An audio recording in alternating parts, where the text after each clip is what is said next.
దేశమంతా కులగణన జరగాలి, ఎవరెంతో తేలాలి.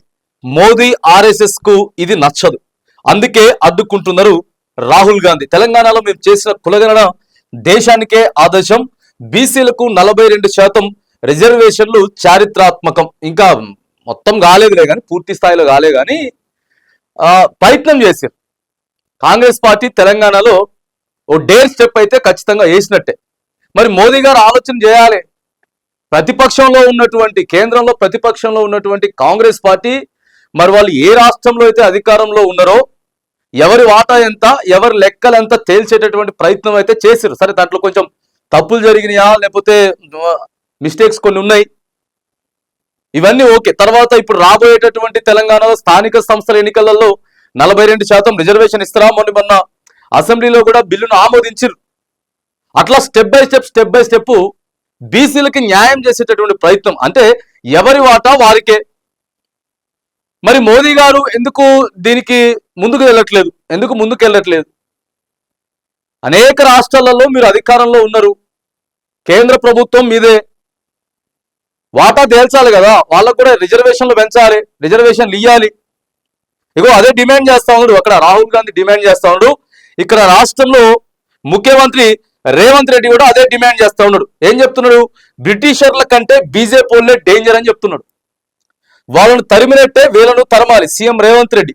రాహుల్ది గాంధీ ఆలోచన, మోదీది గాడ్సే ఆలోచన అంటున్నాడు. బీజేపీని తెలంగాణలో అడుగు పెట్టనివ్వం, కులగణనపై ప్రశ్నిస్తారని రాహుల్ కు పార్లమెంట్ లో మైక్ ఇవ్వలేదని ఫైర్. ఏఐసిసి సమావేశాల్లో ముఖ్యమంత్రి ప్రసంగం చేస్తా ఉన్నాడు. ఇక బ్రిటిష్ వాళ్ళ కంటే దారుణం అయిపోయినారు బీజేపీ వాళ్ళు. బాగా చెప్తాం, మరి మేము కులగణన చేసినాం, కులగణన మీద ఇంకా ముందుకెళ్తా ఉన్నాం, మళ్ళీ బీసీలకి అధిక ప్రాముఖ్యత ఇవ్వబోతా ఉన్నాం. అట్లాగే అన్ని రాష్ట్రాలలో మోదీ గారు కూడా ఇవ్వాలని చెప్తా ఉన్నారు. ఎందుకు ఇస్తారు? మోదీ గారు ఇయ్యారు. మోదీ గారు దేనికి ఇంపార్టెన్స్ ఇస్తా ఉంటారంటే గ్యాస్ ధరలు పెంచాలా, పెట్రోల్ ధరలు పెంచాలా, డీజిల్ ధరలు పెంచాలి, వీటి మీద ఆలోచన చేస్తున్నారు. లేదు మోదీ గారు ఏం సంబంధం ఉన్నది, ఆడ ట్రంప్ టారిఫ్ రేట్లు అవి ఇవన్నీ కూడా పెంచుతా ఉంటే సో ఈడ ప్రభావం చూపుతా ఉందని చెప్పేసి అంటుంది. సరే, పెంచిర్రు అనుకుందాం. ఇప్పుడే కొత్తగా పెరుగుతుందా గ్యాస్? లేకపోతే కాంగ్రెస్ వాళ్ళు ఉన్నప్పుడు గ్యాస్ పెరగలేదా? ఇప్పుడే గ్యాస్ పెరిగిందా? ప్రతి 15 సంవత్సరాల నుంచి ఓ 50, 100, 20, 30 పెంచుకుంటూ వస్తూనే ఉందని చెప్పి సో ఇట్లా మాట్లాడతారు. మళ్ళీ సరే, మాట్లాడితే రైట్, ఓకే, వదిలేద్దాం. మరి ఎందుకు కులగణన చేస్తలేరు? బీజేపీ ప్రభుత్వం చిత్తశుద్ధి ఉంటే బీసీల మీద ఎందుకు ఒక అడుగు ముందుకేయట్లేదు? ఓ డేర్ స్టెప్ కాంగ్రెస్ పార్టీ వేసింది కదా తెలంగాణలో, మీరు ఎందుకు చేయలేకపోతా ఉన్నారు? అసెంబ్లీలో మొన్న బిల్లు కూడా ప్రవేశపెట్టిరు కదా, బిల్లుకు ఆమోదం తెలిపిరు కదా కాంగ్రెస్ పార్టీ. కొంత చర్చ నడుస్తూ ఉంది కదా, ఏ మూలకెళ్ళినా కూడా ప్రస్తుతం ట్రెండింగ్ టాపిక్ అదే నడుస్తూ ఉంది కదా, బీసీ కులగణన మీద చేయాలి. మరి బాజాప్తా చేయాలి. దాని గురించి మాట్లాడుతున్నట్టే ఆయన ఏం చెప్తున్నాడట, ఆయన మాట్లాడాలి, ఆయన చెప్పాలనుకుంటే మైక్ ఇస్తలేరట. ఎవరెంతో తేలాలి, ఖచ్చితంగా తేలాలి. ఎవరెంతో తేలాలి, ఎవరి వాటా ఏంది, ఎవరి పర్సంటేజ్ ఏంది అనేది తేలాలి. మా సీఎం రేవంత్, మా టీం దృఢ సంకల్పంతో కులగణన చేపట్టారు.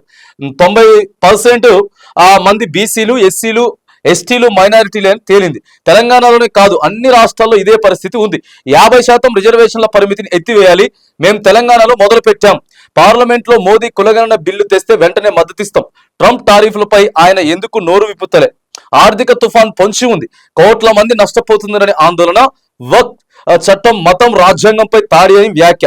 అహ్మదాబాద్ లో ముగిసినటువంటి ఏఐసిసి సమావేశాలు. సో అహ్మదాబాద్ లో జరిగినటువంటి విషయంలో దేశమంతా కూడా కులగణన జరగాలని చెప్పి ప్రధానంగా రాహుల్ గాంధీ డిమాండ్ చేస్తా ఉన్నాడు. తర్వాత తెలంగాణలో మరి ఖచ్చితంగా చేసిర్రా కులగణన? ఓకే, ఒక చర్చ అయితే నడిచింది. దేశవ్యాప్తంగా కూడా కులగణన నుంచి కొంత మీరు మాట్లాడేటటువంటి ప్రయత్నం చేస్తా ఉన్నారు. కానీ జరిగిందా? మరి బీసీల సంఖ్య తక్కువ చేసి చూపించిర్రా? స్థానిక సంస్థల ఎన్నికల్లో పూర్తి స్థాయిగా రిజర్వేషన్లు ఇవ్వబోతా ఉన్నారా? రాబోయేటటువంటి ఆ అసెంబ్లీ ఎన్నికలలో కూడా ఆ రిజర్వేషన్ల ప్రకారమే మరి ఎమ్మెల్యే స్థానాలు కూడా కేటాయించబోతా ఉన్నారు.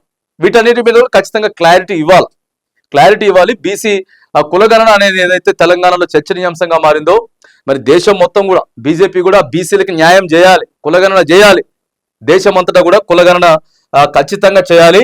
వీటి మీద ఇక తెలంగాణ ముఖ్యమంత్రి రేవంత్ రెడ్డి, తర్వాత ఏఐసిసి పెద్దలు రాహుల్ గాంధీ గారు కూడా మరి దేశవ్యాప్తంగా దీని మీద చర్చ జరగాలని చెప్పి మోదీ మీద, అధికార పార్టీ మీద కొంత ప్రెజర్ తెచ్చేటటువంటి ప్రయత్నం అయితే మరి ఇక్కడ మనం చూస్తా ఉన్నాం.